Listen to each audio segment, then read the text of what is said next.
next game on the slate that we have is going to be a good one, man. I'm definitely looking forward to this. We have the Lions coming in favored by 3 at the Cardinals at home in the desert with a 51.5 point over under. Let's go. This is music to fantasy football players' ears. We have actually Greg Dortch showed up today pulling a hammy in practice, so that's going to be interesting. We'll see what happens. Most likely going to be out.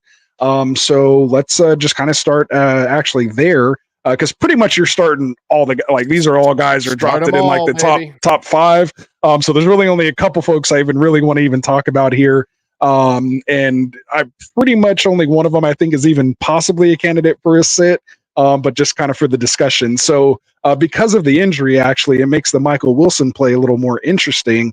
What do you think about Michael Wilson in this game? I'm still probably not going to go there just because I think the other plays are so strong. But if you're in a pinch, and I can tell you right now, I've got a pretty deep dynasty league. Michael Wilson's on that roster, and I am in a pinch. I have no AJ Brown. I have no T Higgins. Michael Wilson's probably going to play for me this week. Simply, if you're in that kind of a situation, I think you can go there and just hope and pray that he gets one of the touchdowns.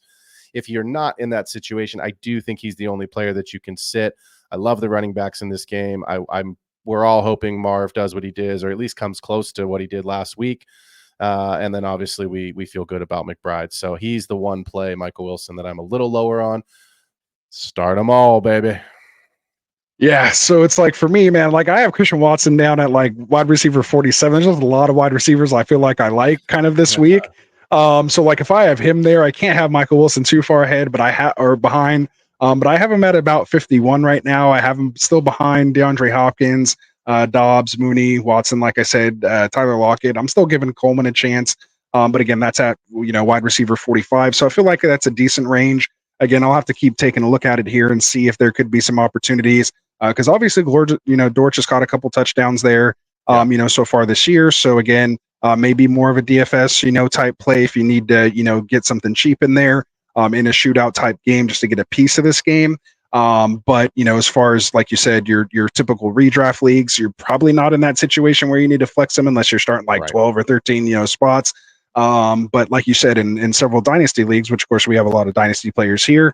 And I think we had someone in the chat saying it was their first year playing dynasty, actually right back up at the top.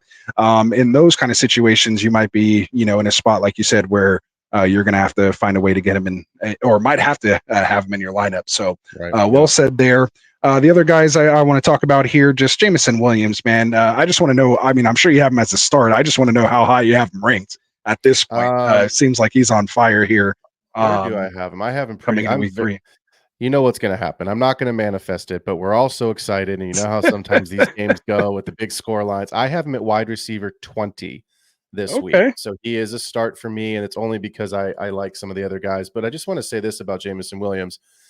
85% of the snaps in week 1, 92% of the snaps in week 2, 9 targets in week 1, 11 targets in week 2, and Amon-Ra was invisible week 1, and Amon-Ra had a much better game in week 2. So the problem with the Lions, obviously you're starting them all. I'm starting Jameson Williams. The problem is there's only so many, someone's going to fail.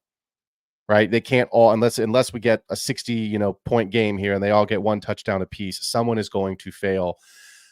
5 for 79 last week, so it's still a good stat line for Jameson Williams. So if he is the one that fails and doesn't catch the touchdown, if it does go to Gibbs, Monty, and Amon-Ra, I think you can still start him. Or Laporte. I've kind of forgotten. Hopefully Laporte right now. Hopefully, Laporte needs to. He's sort of needs doing, one. He's doing the David Blaine right now. He's not existent.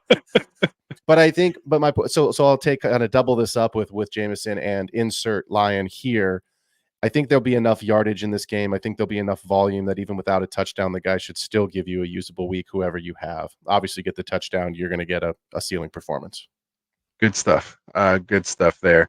I am actually even a little more bullish than that at wide receiver 20. I have him as my wide receiver 15, man. In this game with the shootout, with his potential, he can easily go for $130 and 2 touchdowns. Like that ceiling is there in this offense. So I mean, I'm finding a way to get him in my lineup right now. So I'm ahead of guys like Zay Flowers, Chris Olave, Mike Evans, who I'm kind of down with this week.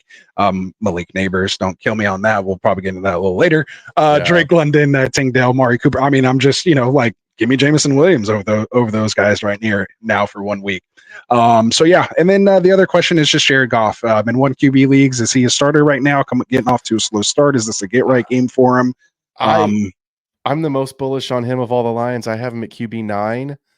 I think he's a starter and single quarterback this week. I do think it's a get right spot for him. It's a dome game. We know what he does in the dome. We've talked about it all year. It's 13 or 14 of the 17. No, excuse me. It's 15 of 18 games they play in the dome. So at this point, I just hope it lives up to the billing, because if it does, it's going to be fantasy goodness for all. And these are the teams that you drafted in redraft. These are the players you drafted in best ball. I mean, this is a big, regardless of what kind of format you play in, this is a monster game, and this is hopefully going to be a hell of a lot of fun. For sure. So I'm right there with you. I have Goff as my QB 10 this week. So I have him as a start here in your one QB leagues. And I literally can't even think of anyone in this game to sit besides like the ancillary pieces, like both tight ends, all, 2 or 3 wide receivers you can potentially start on both sides. Maybe not the third wide receivers in this game, but definitely the top 2 in each game. And so just any piece of this game you can get them in your lineup. All right.